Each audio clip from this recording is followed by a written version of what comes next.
BTRनि थागिबिफोरनि थाखाय फिन गोजोनथाव खौरां। रोजा रोजा लाइमोनफोरनि थाखाय गोजोनथाव खौरां।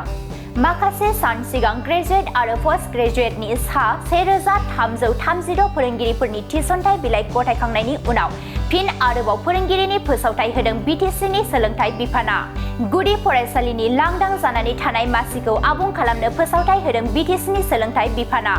फोसावथायाव मख'नाय बादिब्ला 21 जुन एबा दिनैनिफ्राय जागायनानै फैगौ जुलाइ दाननि 3 अक्ट'सिम एप्लाइ खालामनो हागोन बिनायसाफोरा।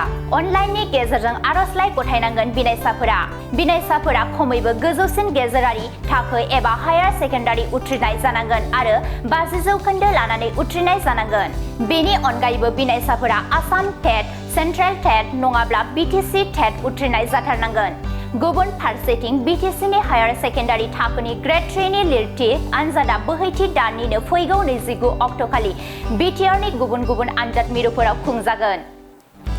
BTRनि थागिबिफोरनि थाखाय फिन गोजोनथाव खौरां। रोजा रोजा लाइमोनफोरनि थाखाय गोजोनथाव खौरां। माखासे सान सिगां ग्रेजुएट आरो पोस्ट ग्रेजुएटनि सा 1330 फोरोंगिरिफोरनि थिसनथाइ बिलाइ गथायखांनायनि उनाव फिन आरोबाव फोरोंगिरिनि फोसावथाइ होदों BTCनि सोलोंथाइ बिफाना।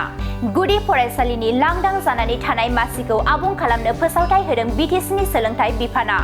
फोसावथायाव मख'नाय बादिब्ला 21 जुन एबा दिनैनिफ्राय जागायनानै फैगौ जुलाइ दाननि 3 अक्ट'सिम एप्लाइ खालामनो हागोन बिनायसाफोरा। अनलाइननि गेजेरजों आर'जलाइ गथायनांगोन बिनायसाफोरा खमैबो गोजौसिन गेजेरारि थाखो एबा हायार सेकेन्डारि उथ्रिनाय जानांगोन आरो 50% लानानै उथ्रिनाय जानांगोन। बेनि अनगायैबो बिनायसाफोरा आसाम टेट, सेन्ट्रेल टेट नङाब्ला BTC टेट उथ्रिनाय जाथारनांगोन।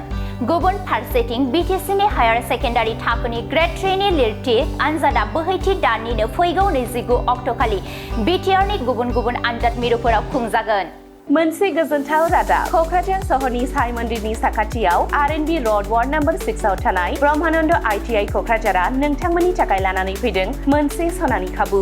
आथिखालनि बादायलु मुगायाव नोंथांखौ साख्रिनि थाखाय साखाफारा खालामनो ब्रह्मानन्द ITI क'क्राझारआ गासै 9 भकेशनेल कर्स लानानै फैदों आरो बे 9 भकेशनेल कर्सफोरा जादों electrician course 2 years course, stenography 1 year course, COPA computer operating and programming assistant 1 year course, beauty and wellness 1 year course, sewing technology 1 year course. Beauty and wellness आरो सिविं टेक्न'लजियाव नोंथाङा बेसेन नाङै मुं थिसननो हागोन। ब्रह्मानन्द ITI क'क्राझाराव हाइलि क्वालिफाइड फेकाल्टिस दं आरो 100% जब एसिस्टेन्ट। बेजों लोगोसेनो बेयाव फ्लेक्सिबल क्लास टाइमिंनि खाबुबो दङ।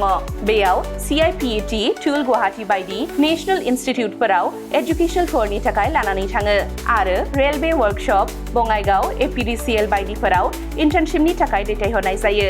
आबुङै मिथिनो थाखाय ब्रह्मानन्द ITI क'क्राझाराव थांनानै एबा 9101325849 एबा 86386 83243 मबाइल नाम्बाराव कल खालामनानै सोलाद लानो हागोन।